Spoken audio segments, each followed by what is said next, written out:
Put your hands up. Abigail, thank you Yes. for Get up in the coming to the Get Up Be the Light show. What does this cup say? Get up. Put your Get hands up, up. right? So I'm gonna need you to get up. Oh, Get up and be How has community shaped who you are today? Put your hands up. Get up and be okay. This is interesting. I feel like I've been part of a lot of different kinds of communities throughout my life. I guess my immediate community, my parents, my two brothers, I have an older and a younger brother. Right.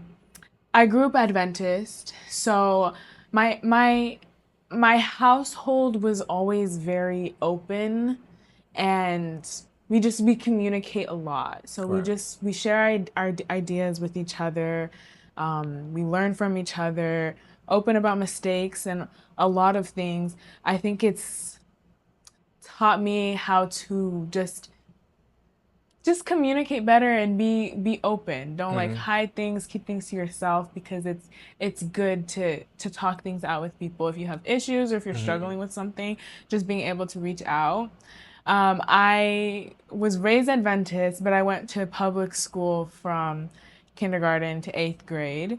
I would say in that time period of my life, I encountered a lot of different people that didn't believe what I believed or just had different lifestyles than I had.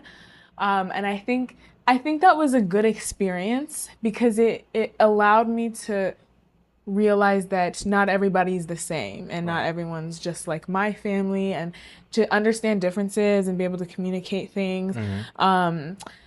There were times that I felt like I didn't quite belong, the Sabbath, and there's just other things that would kind of like clash about my lifestyle and other people's lifestyle. But I had a good experience. But then going to an Adventist high school was also a completely different community. It's just goals were aligned, spirits were aligned. It was a good experience because I was away from my parents, so I didn't depend on them. I went to a boarding school, but it also taught me how to seek counsel from other people outside of my parents, like teachers or pastors or other people, and just like building a community. And in a dorm living with a bunch of high school girls, there's issues, there's drama, there's fights. Right. Yes, I fought with my brothers, but fighting with boys is different than fighting with girls. It's like a lot of emotions. You have to like be super thoughtful about how you speak to people and conscientious and all this stuff. So it's taught me a lot. And with that, my before high school, I was at like PWIs, very grew up in rural Indiana. So there wasn't a lot of people who looked like me. So that's another thing that I experienced in high school was more cultural diversity.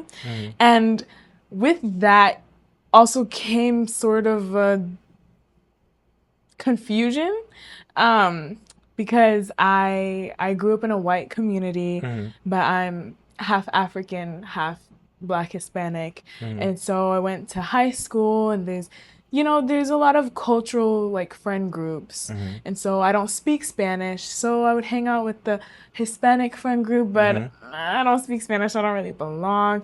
I'd hang out with the Africans, but I was born in Africa. I was born here, so it's like there's a disconnect. So it was just kind of like figuring out, oh, where do I belong? But then I realized that I can be part of multiple communities. And so I just, make connections with different types of people from different places.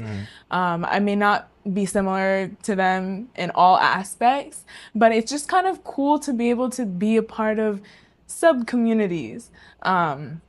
Even if there wasn't one that was just really like, oh, these are my people. Right. And I think that all of them interact in a different ways, and they have experienced different things. And so you can kind of learn from all of them. And I think that's also been continued here at Andrew, just more exploring, more community, and just, growing and learning from different kinds of people. It's cool.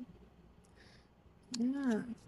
I love the story. Yeah. Community. I like how, community shaped you, like especially diversity. You were submerged into different groups, Yeah. and each of that group led you where you're at today. And that's very inspirational.